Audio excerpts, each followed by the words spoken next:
big storms blowing across the lake right now.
All right, well, good morning, folks. Welcome back to Lake Nockamixon. We have returned back to State Park number 26, just a couple hundred feet away from the cabin that we rented for the weekend. This is the last day here in Bucks County, so I figured I would save the best for the last. So today we're gonna be hiking to one of the coolest spillways or waterfalls that you'll see in the entire state of Pennsylvania and maybe even the country. So Lake Nockamixon is held back by a massive dam, and we're gonna be heading all the way down there. It's gonna be probably about a 7 to 10 mile day for us, so a bit long. It's raining, as you can see, first day of April, and that signifies a pretty big point in the calendar year for the Pennsylvania state parks. So for one, it is the first day of trout season. For two, state parks officially open up their campgrounds today, so you can officially come out and camp here tonight, and a lot of trails and gates are open on the first day of April. So one of the biggest days of the year here in Pennsylvania, and it looks to be almost like a washout so far, but the rain's only forecasted for a couple hours. I'm already pretty drenched and didn't even start hiking yet. So yeah, the goal of the day, we're gonna be hiking the Church Trail, which is just behind me here, all the way down to the Mink Trail and then linking up with the spillway. So it should be a fun day. I'll show you some of the cool sights along the way. All right, let's get hiking.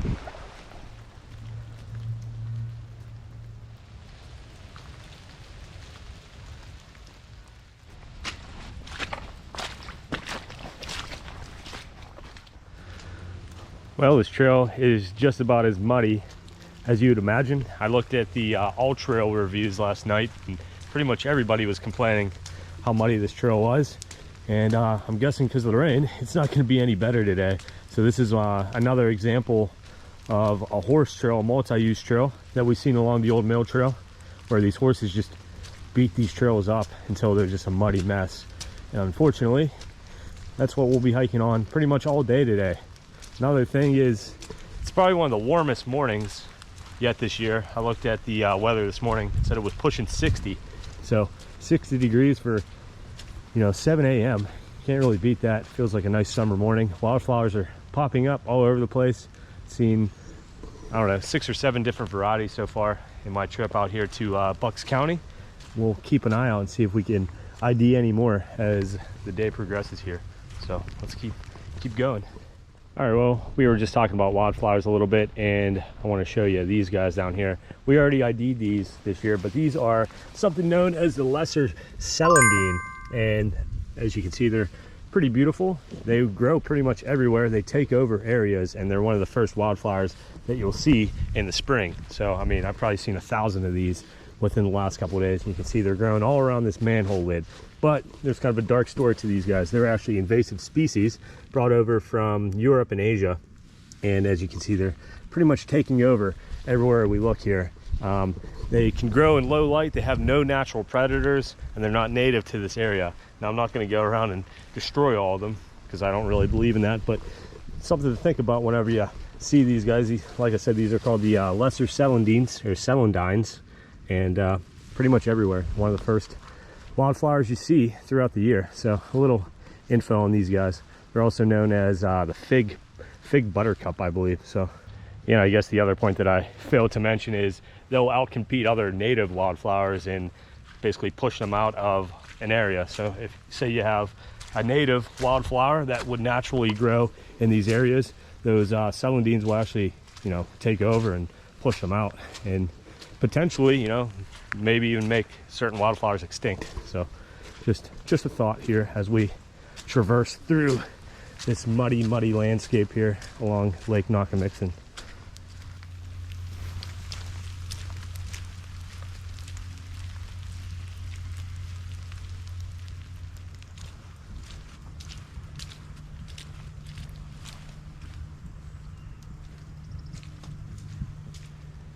Oh, here's a really good example, what I was trying to explain earlier, how these lesser celandines will just take over an area. Yeah, they're beautiful, but yeah, they're invasive as well. I'm sure a lot of folks really like them. They brought them over here as like an ornamental wildflower back in the day, and as you can see, they just spread and spread and spread, and now they're taking over all the woodland here. So another really good look at the lesser celandine wildflower here.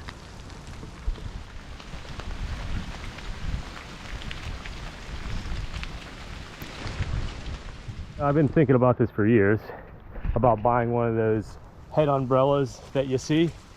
If you think about it, oh, there goes my shoes. It's one of the best inventions ever. It's hands-free. It keeps you dry, but you look like an idiot. But yet nobody uses them. Is it just because of the look factor? Because if that's the case, I might go home on Monday and buy me one of those head umbrellas. Because man, it'd be awesome right now. I'll look like a fool out here. I mean, I already do. Just random thoughts on the trail here.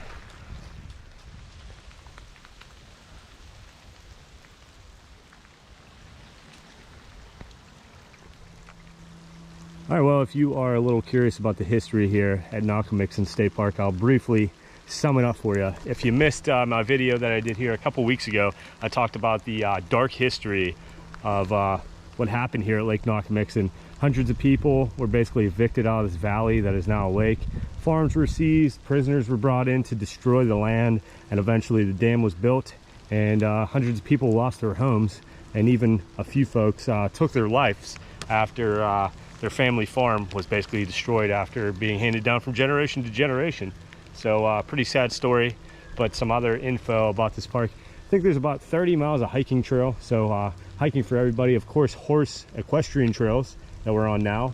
Tons of water activities. You know, I believe you could take out jet skis, fishing, you name it. And the park was actually established back in 1973, one of the newer state parks in the grand scheme of things. Maurice Goddard pushed that forward. He was the guy that wanted a state park within 25 miles of every city, every citizen in the state. And it's one of the larger state parks that we checked out, one of the larger state parks in the entire state, coming in at a little over 5,200 acres. So just figured I would take a little breather here and show you a little glimpse of Lake Nockamixon here through the shrubbery. So we're going to continue on. We're making really good time. We're going to be linking up with the mink trail here soon, I'm thinking. So one trail almost done, one to go.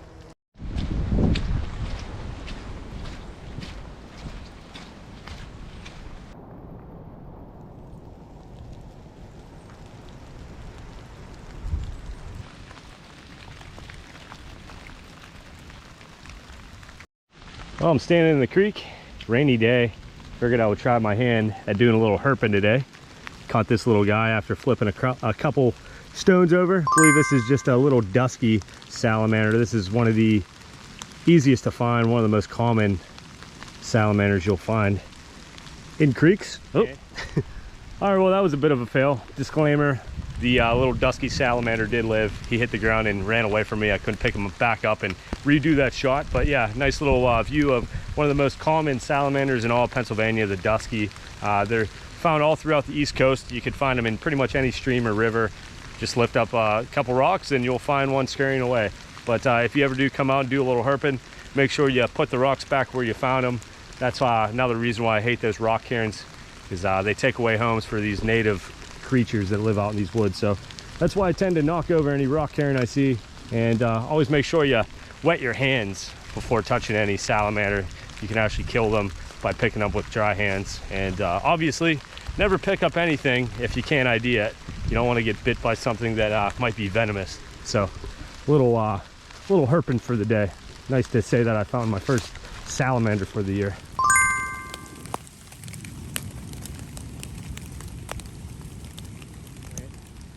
All right, well, we already talked about the lesser celandine on my left here, and to my right, this is something known as the lesser periwinkle, and believe it or not, another invasive plant here in the United States. Another one imported from overseas, and as you can see here, this is nothing but lesser periwinkle just taken over here. You can see the purple little flowers dotted throughout the underforest here. So another invasive plant that unfortunately has taken over here in the forest. And I just read something that said that this lesser periwinkle will actually kill about 42% of natural wildflowers. So yeah, another look. A lot of people might think these things are beautiful and awesome to see in the spring, but in reality, you can see lesser celandine here and the lesser periwinkle, the purple, they're taking over the forest and killing all the natural way of life here. So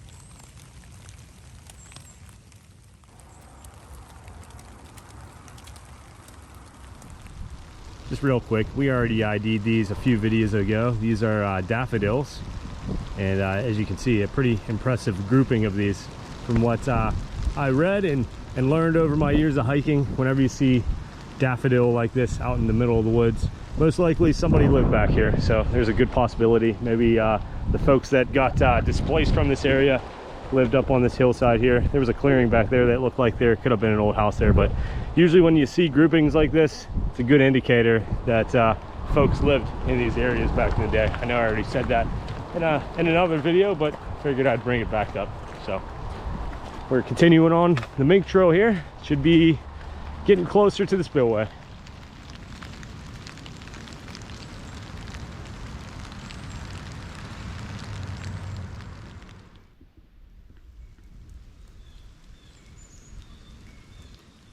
All right, well, been doing a little herping along the trail today. The rain has slowed down. Flipped over this fairly decent stone here and came upon this guy.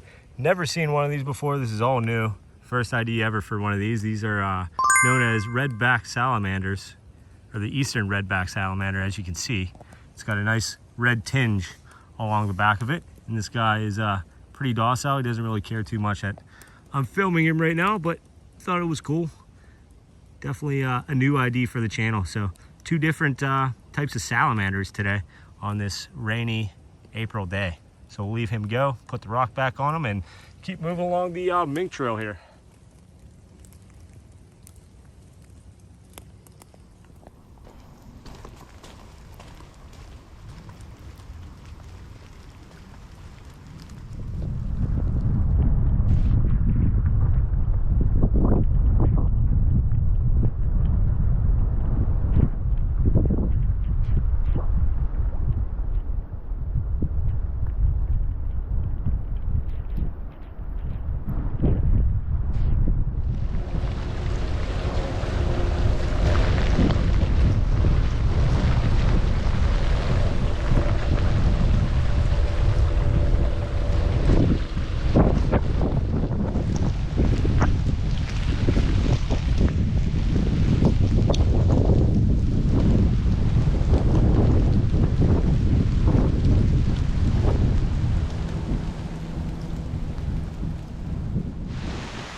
Big storm's blowing across the lake right now, and I'm a good 5 miles away from the cabin, so just gotta play it smart and not get blown away out here.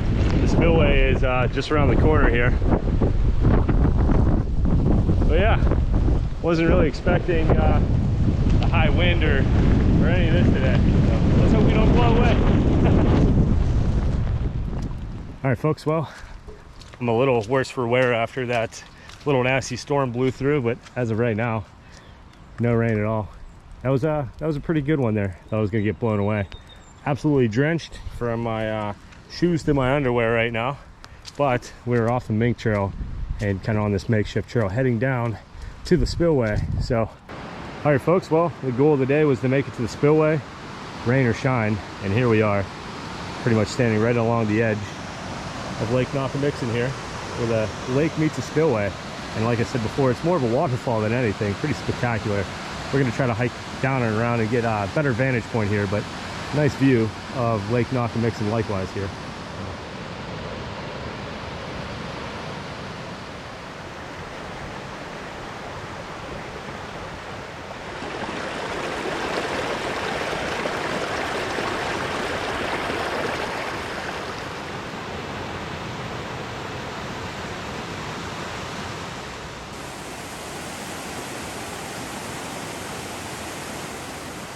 All right, folks, well, we are at the end of the line and we have made it to the Nockamixon Spillway as a bald eagle flies right in front of us. Look at that. What are the chances? So bald eagle and the Nockamixon Spillway, and this is the end of the line. It was a rough day, got drenched, but how rewarding is that? Made it to this awesome spillway with a bald eagle. So talk a lot about waterfalls on this channel, saying, you know, Ohio Pow and the Delaware Water Gap, as well as Ricketts Glen, have some of the best waterfalls in the state. Well, I mean, look at this. It might not be a natural waterfall, but it's pretty spectacular in my opinion. So I'm gonna do a little time lapse here, eat a little lunch, watch the bald eagle up in the tree, which, by the way, that's another new ID for the year. And as I've talked, there's a blue heron as well. So we got a blue heron and a bald eagle all in one shot. So 2 new IDs. But yeah, I'll quit rambling here. This video is probably going to be a half an hour at this point. Sorry, I rambled a bit, but all right. I'm just going to wrap things up here and we're going to hit the trail and talk a little bit more about the state park.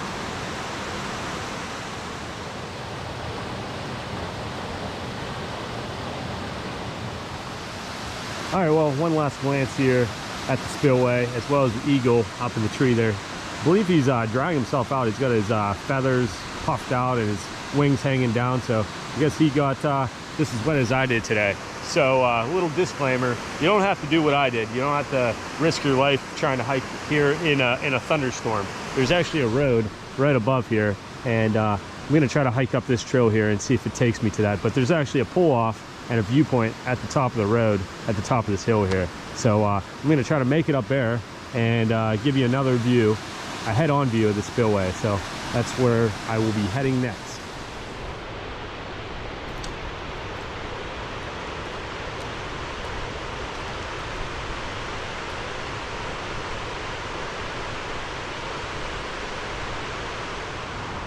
Alrighty, folks, as I said before, you don't have to trudge through the mud and get soaked in ankle-high mud like I did today.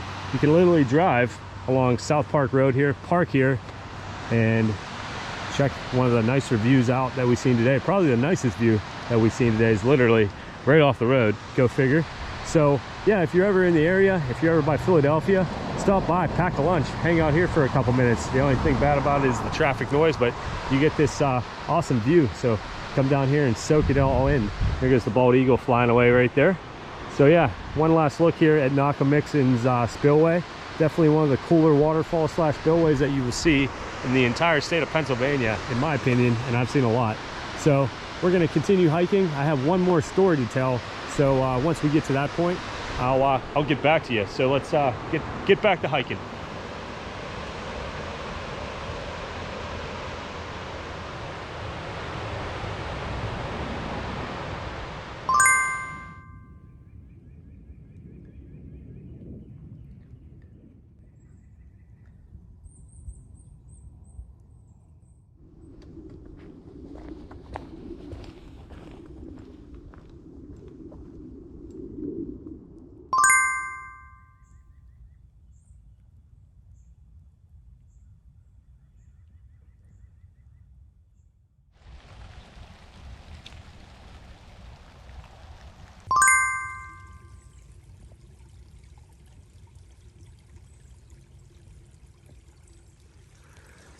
All right, just real quick, stopped back at the stream that I found that dusky at earlier. Found a couple more and turned around, about to hit the trail, and I noticed this guy. So a new ID for the channel. I believe this is just a typical eastern garter snake, one of the more typical common snakes that you'll see in PA here. Try to get a little bit closer to this guy, see if he slithers away, but we'll see if we can grab him here real quick.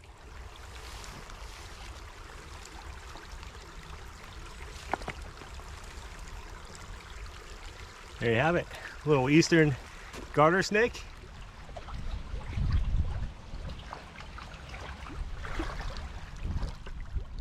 Alrighty folks, like I said, I had one last story for you today before we wrap up this video. You could take this one with a grain of salt, or you could believe it, whatever you like. So we're going to take a look across Lake Nockamixon here, and in the distance, if you can see through these trees, there's a kind of jagged mountain there in the distance. Well, a little fun fact, that is actually the highest point in all of Bucks County, known as Haycock Mountain, a little over 900 feet. So couple thousand feet less than Mount Davis, the highest point in Pennsylvania, but still cool nonetheless that is actually the highest point. Well, a lot of locals around this area don't refer to that as Haycock Mountain. They call it Ghost Mountain for some various spooky reasons. A lot of ghost sightings up on the mountain. People swear to see UFOs, and there's even some more outlandish stories from the area, including the Lenape Indian tribe that used to call this home, hunted all this area, including the valley that is now Lake Nockamixon, and supposedly they killed the last remaining woolly mammoth on or around that mountain, if you can believe that. But people still to this day swear that they see woolly mammoths you know, trotting around that mountain, if you can believe that. And that's not even the craziest story. So probably the most popular story that I read is that there is a group of albino cannibals that live up on this mountain. Arms were found, remains were found, both human and animal remains. Supposedly the authorities don't even like going up there. So yeah, like I said, you could take it with a grain of salt, whether you want to believe or not, but there are a lot of reports of weird stuff happening up there on Ghost Mountain. So that brings up another point. I still want to start doing some county high points. I think we're going to start doing those somewhat soon. Tell me what you think. Should I start doing county high points or not? But yeah, that's going to wrap up the video. We're going to leave you with a shot of Ghost Mountain, or Haycock Mountain, the highest point in Bucks County. And as always, hopefully you liked the video. Hopefully you learned a few things, whether it be about, you know, the hauntings here in Bucks County or some wildflower information. But yeah, we're gonna wrap it up. Make sure you hit that subscribe button if you aren't already. Give me a like, leave me a comment, tell me what you think about the legend of Haycock Mountain, and check me out over on Facebook and Instagram. All right guys, I will see you probably next week back in Western Pennsylvania. So this is the last view of Eastern Pennsylvania. I'll see you next week.